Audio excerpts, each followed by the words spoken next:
আসসালামু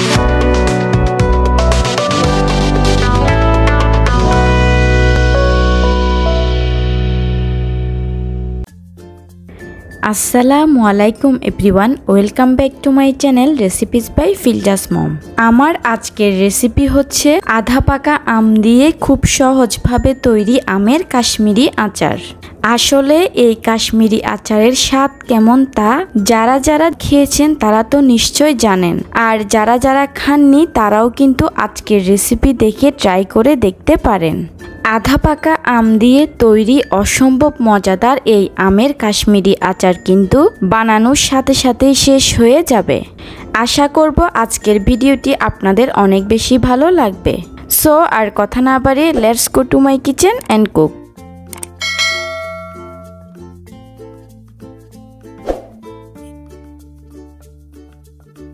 আমের কাশ্মীরি আচার তৈরি করার জন্য আমি এখানে 3টা মাঝারি সাইজের আধা পাকা আম নিয়েছি। এই আচারটি বানানোর ক্ষেত্রে অবশ্যই কিন্তু একটু আধা পাকা টাইপসের আমই ব্যবহার করতে চেষ্টা করবেন। আধা পাকা আম দিয়েই কিন্তু মূলত অনেক বেশি টেস্টি কাশ্মীরি আচার তৈরি করে নেওয়া যায়। এখানে আমি আমগুলোকে খুব ভালো করে ধুয়ে পানি মুছে নিয়েছি, কারণ খোসা ছাড়ানোর পর কিন্তু এই আমগুলোকে আর ধোয়া যাবে না।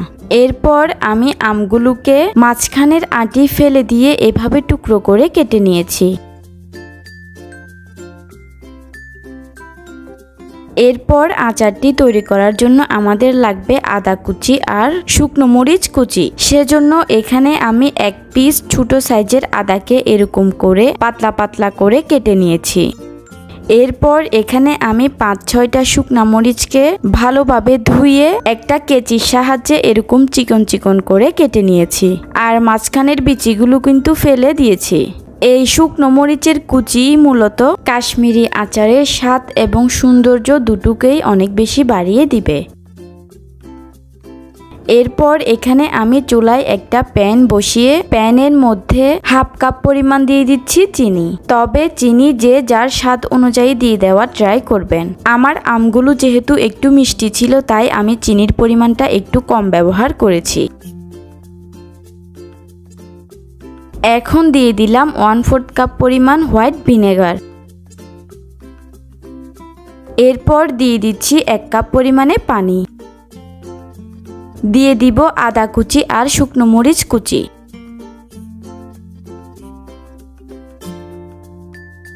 এখন চিনির মিশ্রণটিকে একটু নেড়েচেড়ে ফুটে ওঠা পর্যন্ত অপেক্ষা করব।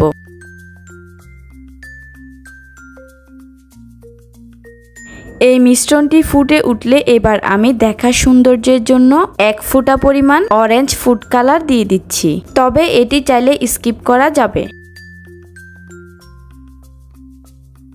এরপর আমি আগে থেকে কেটে রাখা সবগুলো আমের টুকরো এই মিশ্রণের মধ্যে দিয়ে দিলাম। এখন একটু নেড়ে দিব। এই পর্যায়ে আমি দিয়ে দিচ্ছি স্বাদমতো লবণ।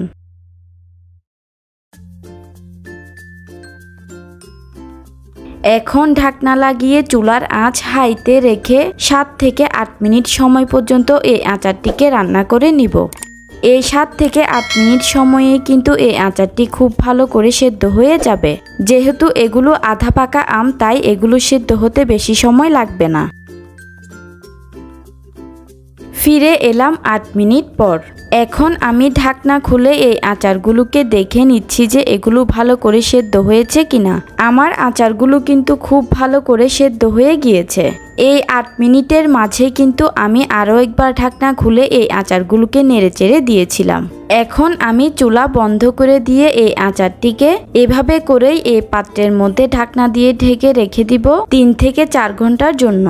3 থেকে 4 ঘন্টা ঢাকনা দিয়ে ঢেকে রাখার ফলে কিন্তু এই আচারটির ভিতর সবগুলো চিনির শিরা খুব সহজেই ঢুকতে পারবে। তাই অবশ্যই এই আচারটি বানানোর পর 3 থেকে 4 ঘন্টা রেস্টে রেখে দিয়ে তারপর সার্ভ করবেন, তাহলেই কিন্তু এই আচারটি খেতে বেশি টেস্টি লাগবে।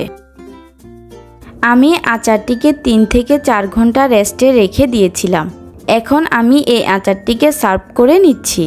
খুবই ঝটপট এবং খুবই সহজভাবে কিন্তু তৈরি হয়ে গেল আধা পাকা আম দিয়ে মজাদার আমের কাশ্মীরি আচার। এই আচারটিকে এভাবেই করে একটা কাঁচের বয়ামে ঢেলে নর্মাল ফ্রিজে রেখে দিলে প্রায় সারা বছরই কিন্তু এই আচারটি খাওয়া যাবে।